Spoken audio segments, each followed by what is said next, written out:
What's up, guys? This is ByzantineFalcon, and today I have a good look here at the King Tiger. Now, I am specifically not going to go through a lot of statistics, armor, gun, things like that.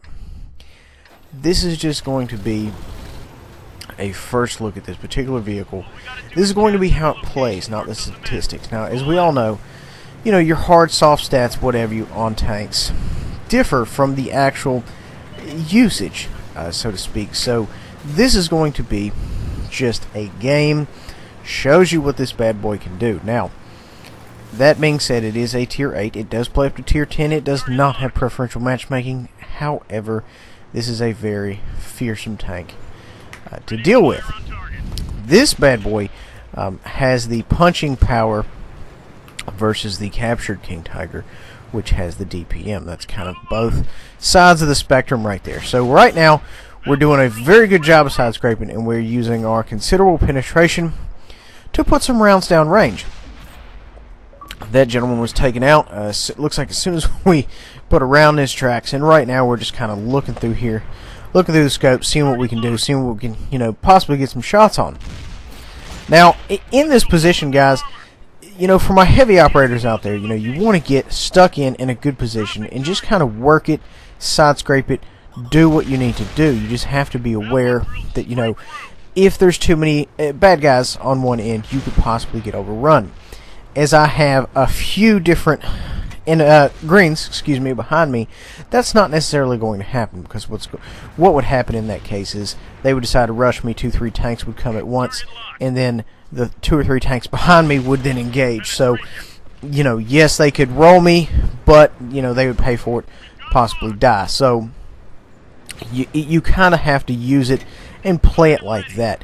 Think of it as chess, not checkers, if that makes sense. Your higher tier stuff, 8 and up, let's say. Okay, so anyway, moving on. So I decided to push up a little bit here. I'm kind of getting punished for it. I knew I was going to take a round if I decided to push up, and that's just, you know, the cost of doing business. I make an excellent clutch shot right there. Surprised us both, myself and the bad guy. Bounced around right there. Here we get in a really, really good position. This is the position I wanted in at the start of the game. We remove that gentleman from the board, and right now we're in a good hold down position. We have to be careful, and as you can see here, I have the hull cannon at 45 degrees. And at the moment, I was just kind of rocking back and forth, and that's the kind of, you know, get that commander's hatch moving, so it's not quite an easy target. Now, I am trying to side scrape from the guys to my 12 o'clock, but off in the distance, this particular gentleman right here, I'm just trying to remain hull down. Once I pull up to the rock, of course, I am, you know, what's called turret down, you know, where you can only really see my commander's hatch.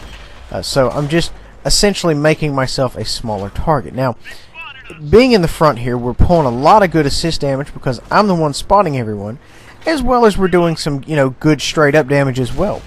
So we're really doing a lot of numbers in this bad boy. This is a very impressive tank. I mean, worth every penny, every gold you could spend on it. I mean, it is worth it. I'm trying to put some rounds here through this gent's turret. Should have been running premium ammunition. That's kind of my fault. I flub a shot there.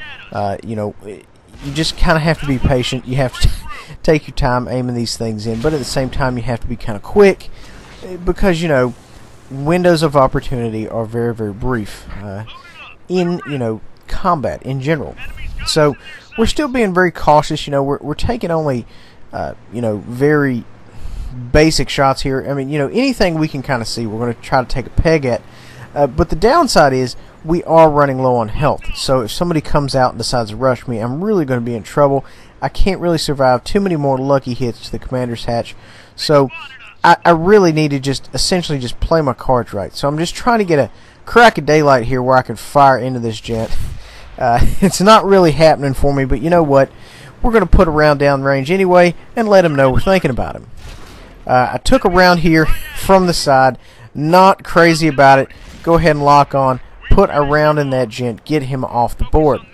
So, you know, he got a free shot, yes, but once I turned, we ended him. And I'm still trying to play cautiously. We're down on tanks. I don't know where that round went. We're down on tanks, so as a team, it's not looking very, very good for me. Or us as a team as a whole. These guys are getting a little bit more squirrely. There's not a whole lot I can do. They decide to go ahead and rush me. I'm trying to angle up, and then he just puts one right through my lower plate. Not really a lot there I could do. The rest of the team folds in pretty short order. Not really much we could do. You know, we did some good work where we were at. Sadly, I think I was the only one in the team. We ended up pulling right under 5K, 2293 damage, 2653 assist damage. Guys, I really hope you enjoy. Please remember to like, subscribe, and share. We will see you guys next time.